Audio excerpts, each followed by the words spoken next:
शंकर भगवान के मंदिर में जब भी जाते हैं अपन, तो अपन भगवान शिव के मंदिर में पालकी लगाकर पैरों को मोड़कर हाथ जोड़कर बैठे रहते हैं। कभी किसी ने कहा कि तुम भगवान के मंदिर में जाकर लंबे पांव कर कर बैठ जाओ? कोई ने कहा नहीं।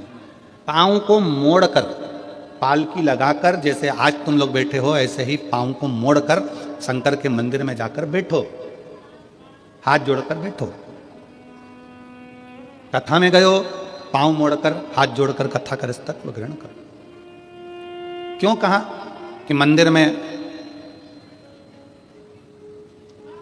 कभी भी अपने पांव लंबे कर कर नहीं बैठना, पांव मोड़कर बैठना। पांव मोड़ने से मतलब है कि मंदिर में जब भी जाना, भगवान के पास जब भी जाना, कथा में जब भी जाना, तो अपने दिल को संसार से मोड़कर परमात्मा के पास लेकर बैठना, तो परमात्मा मिल सकता है। अपने मन को मोड़ो। एक गाना बीच में किसी ने गाया था, मैं निकला गड्डी लेके, रास्ते में एक मोड़ आया और उत्ते दिल छोड़ आया।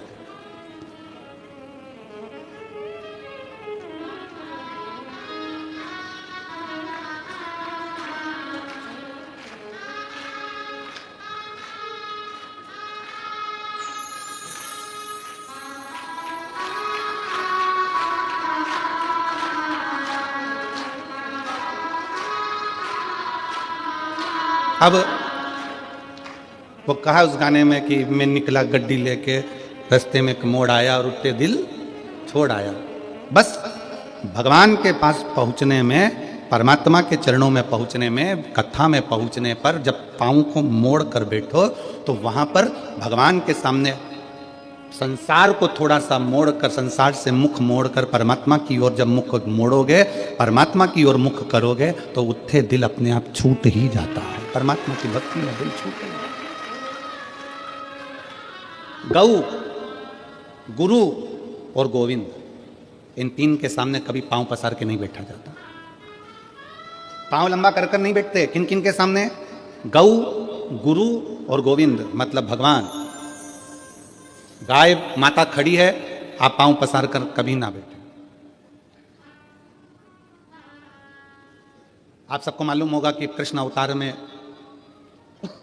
एक असुर बैल का रूप लेकर आ गया। क्यों आया? किस लिए आया? कामधेनु खड़ी थी, अरिष्टा ने अपना पांव लंबा करा और लेट गया। गाय के सामने पांव करा तो ब्रह्मा जी ने उसको श्राप दे दिया कि तू पृथ्वी पर जाएगा, असुर बनेगा। उसने क्षमा मांगी, मेरे को क्षमा कर दो। तो कहा द्वापर में भगवान कृष्ण आएंगे और तेरा संहार करेंगे, तुझे इससे मुक्त कर देंगे। तू बैल का रूप रख लेगा।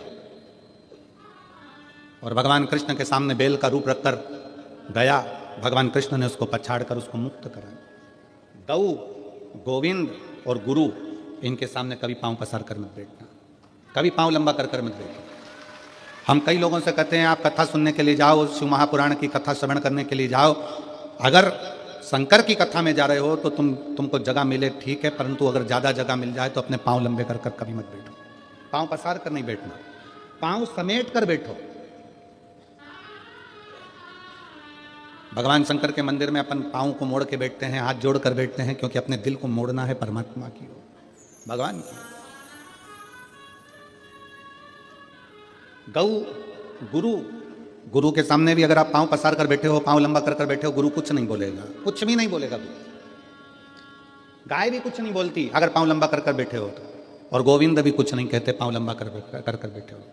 पर याद रखो, गौ भी नहीं बोलेगी, गुरु भी नहीं बोलेगा, गोविंद भी नहीं बोलेगा। पांव लंबा कर कर बैठे हो तुम, अगर भले बैठे हो पर ये नहीं बोलेंगे, परंतु उसका पाप हमारे माथे पर जरूर चढ़ेगा। इसलिए गौ, गुरु और गोविंद के सामने पांव को लंबा कर कर नहीं, पांव समेट कर बैठना चाहिए। मोड़ कर दिल को परमात्मा में छोड़ना चाहिए और भगवान की भक्ति को धारण करना चाहिए। बोल बम का नारा है, सारी समस्या का हल। भगवान शिव की भक्ति करना। भगवान की अविरल भक्ति में बैठना, डूबना।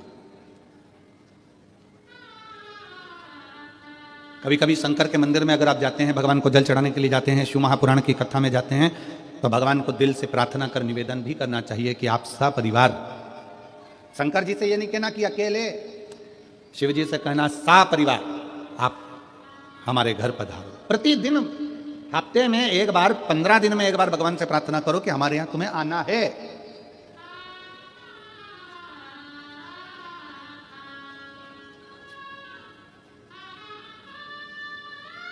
आप सबको स्मरण में होगा कि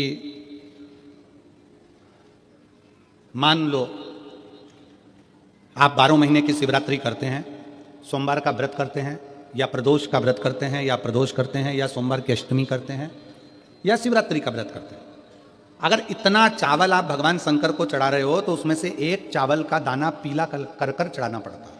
चंदन में पीला कर कर, केसर में पीला कर कर, या हल्दी में पीला कर कर उसको एक दाना चावल का पीला चढ़ाना चाहिए। क्यों? हम भगवान शंकर को पीले चावल के माध्यम से निमंत्रण दें कि आज सोमवार की अष्टमी है, या पशुपति व्रत है, या हमारा ये व्रत है, या सोमवार है, या प्रदोष है, या अन्य, बाबा आप हमारे यहां पधार, आप हमारे यहां पधार। एक निमंत्रण। आप, हम इधर छत्तीसगढ़ में होता है कि नहीं होता हमको नहीं मालूम, पर हमारे यहां पहले के समय में ऐसा होता था, ये पत्रिका नहीं छपती थी शादी की, केवल एक छपती थी लगन पत्रिका।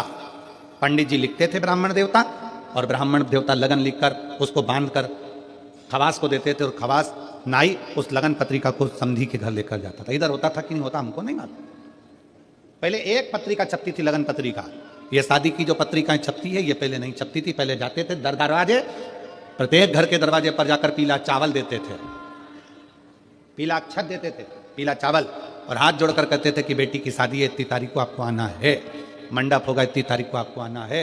और लोग याद रखते थे कि भानु प्रताप के यहाँ, राम सिंह के यहाँ इतनी तारीख की शादी है, कमलेश के यहाँ इतनी तारीख की शादी, लोग याद रखते थे। माता पूजन इतनी तारीख की, मंडप इतनी तारीख। और जब माता पूजन होती थी तो खवास फिर एक दिन पहले आता था कि कल माता पूजन होगी। मंडप होता था तो खवास फिर एक दिन पहले आता था कि कल मंडप इतनी बजे होगा।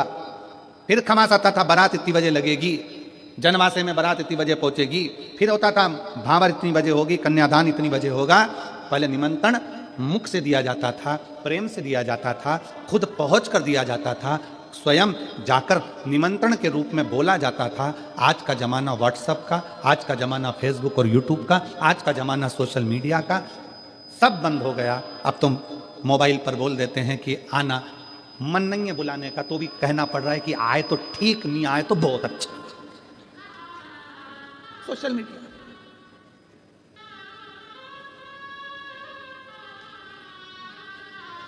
ठीक है, फिर भी कोई रिश्तेदार जो दिल से तुमसे जुड़ा है ना, वो तुम्हारे फोन पर आ जाता है। बोलो आता है कि नहीं आता? जम के बोलो जरा। जिससे तुम्हारा दिल का कनेक्शन है वो फोन, मोबाइल के एक मैसेज से, फोन से आ जाता है। जिससे दिल का कनेक्शन, उसको पत्रिका की जरूरत नहीं पड़ती।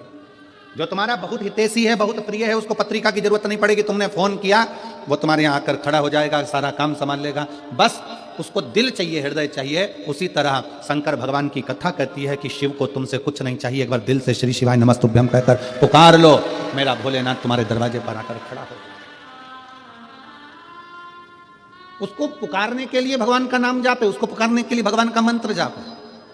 दुनिया के लोग कहते हैं श्री शिवाय नमस्तुभ्यम में ऐसा क्या है? हम कहते हैं विद्येश्वर संहिता शिव महापुराण की पढ़िए, उसको अच्छे से अध्ययन करिए, उसमें आपको मिलेगा कि किसी श्री शिवाय नमस्तुभ्यम बोलने वाले का मात्र मुख का दर्शन कर लो तो हजारों अश्वमेध यज्ञ का फल मिल जाता है, सारे पाप समाप्त हो जाते हैं, सारे पाप समाप्त।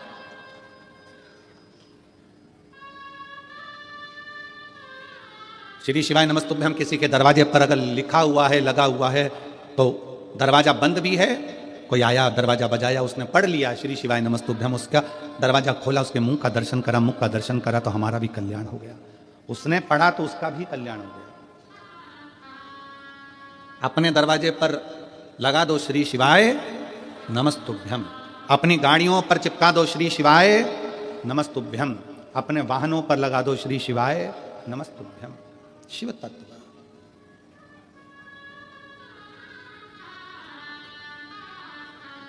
अविरल भक्ति अपने भीतर उतारिए, अपने